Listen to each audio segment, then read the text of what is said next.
Magandang gabi, Rosalie. Pinagbigyan ba ng House panel ang request ni VP Sara na i-terminate na yung pagdinig?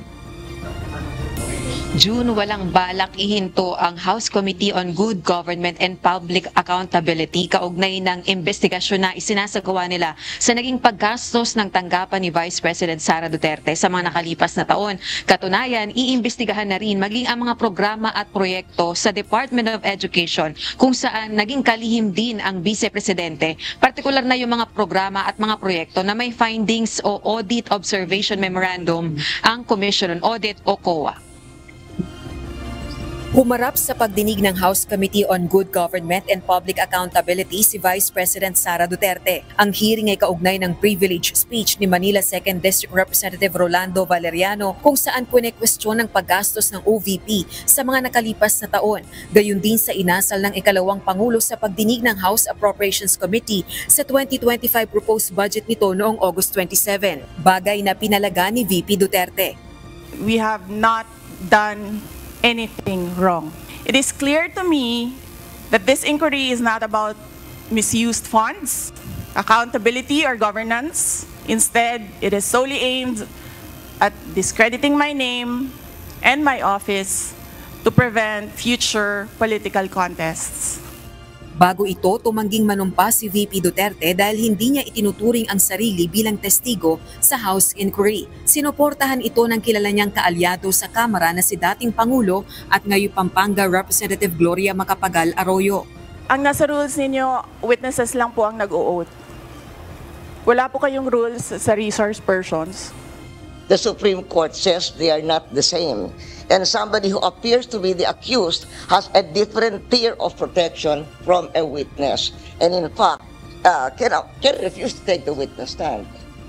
Refusing to testify under oath sends a signal that there is something to avoid. If there is nothing to conceal, why not take the oath? If the Vice President refused to take her oath, we will respect that. Mariing itinanggi ni VP Duterte ang mga alegasyon laban sa kanya at iginiit na politika ang nasa likod ng pagdinig. Gayunman, handaan niya siyang tumugon sa audit findings ng COA. Ayon sa pangalawang Pangulo, sa gitna ng mga pagtatangkang sirain siya, hindi niya papahintulutang maging subject siya ng investigasyong nakabatay sa itinuturing niyang walang lamang privilege speech. Pinahihinto niya rin ang House panel hearing. So, you may try to destroy me, you can skin me alive, and throw my ashes to the wind. But let it be known, you will find me unbowed. I will not allow myself to be subjected to an inquiry based on an empty privilege speech, just so you can attack me and do indirectly what you failed to do directly during the budget hearings. I therefore request this committee to terminate this inquiry for its clear lack of any proposed legislation or substantive matter for discussion. Pagkatapos ng pahayag ni VP Duterte, nagpaalam na ito sa House panel at umalis sa pagdinig. Sa panayam sa media, prelude umano ang House hearing ng nilulutong impeachment ng Kamara laban sa kanya. Kasi nagsabi na siya kanina, di ba?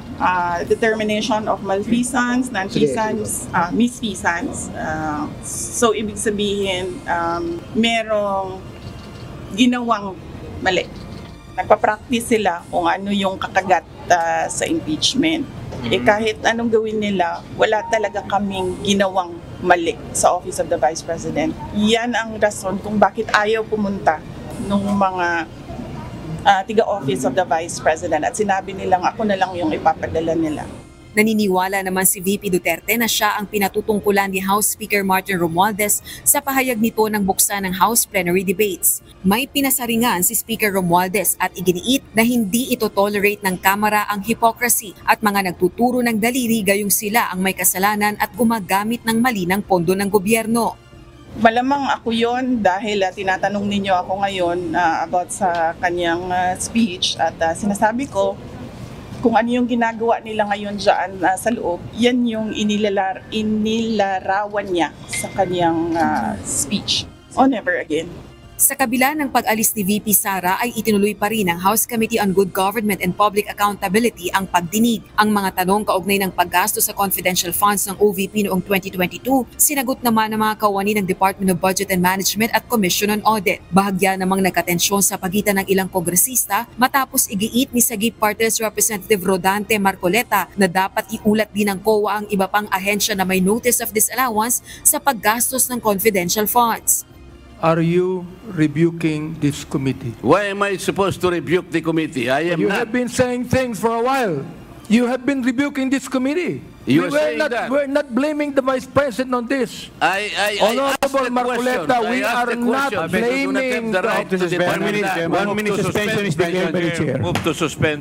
Bunsod nito, sinuspindi muna ng ilang minuto ang pagdinig. Gayunman sa sidelines, muntik pang magpang-abot sina Congressman Marcoleta at abang lingkod Party List Representative Caraps Paduano. Pinigil ito ng mga kapwa nila kongresista.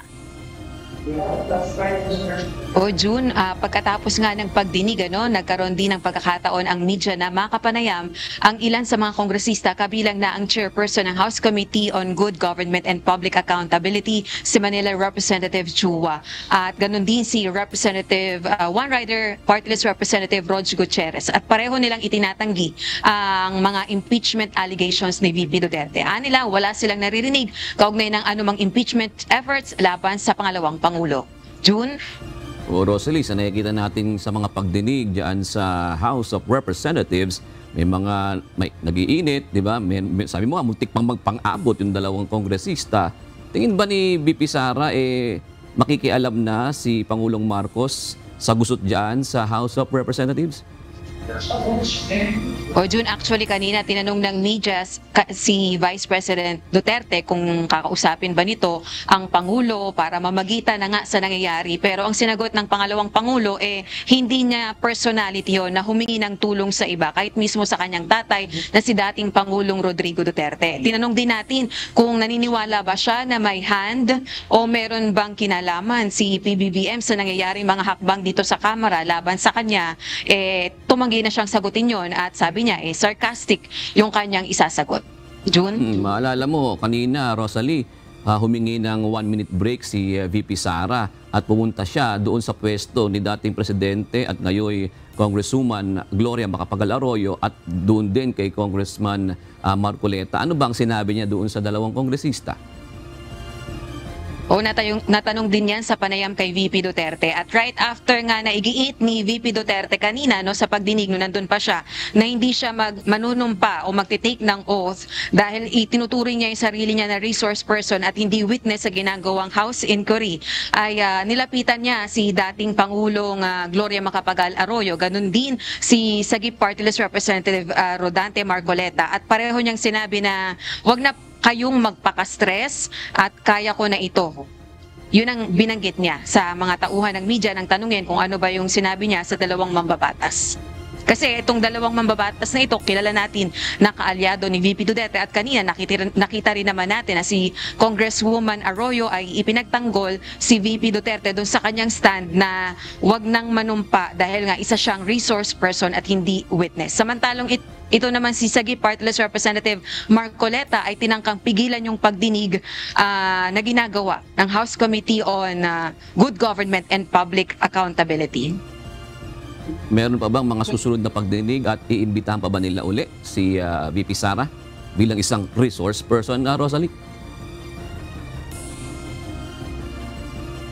Oo, June, hindi ito yung una at huling pagdinig dahil meron pang ibang mga resource person na iimbitahan ang House panel kaugnay nga nitong issue sa paggastos ng pondo ng tanggapan ni Vice President Sara Duterte. Ngayon, kung dadalo ba si Vice President Sara Duterte sa mga susunod na pagdinig, ay pag-uusapan pa daw yan ng kanilang tanggapan. Maraming salamat, Rosalie Cos, nagulat ng live mula sa House of Representatives.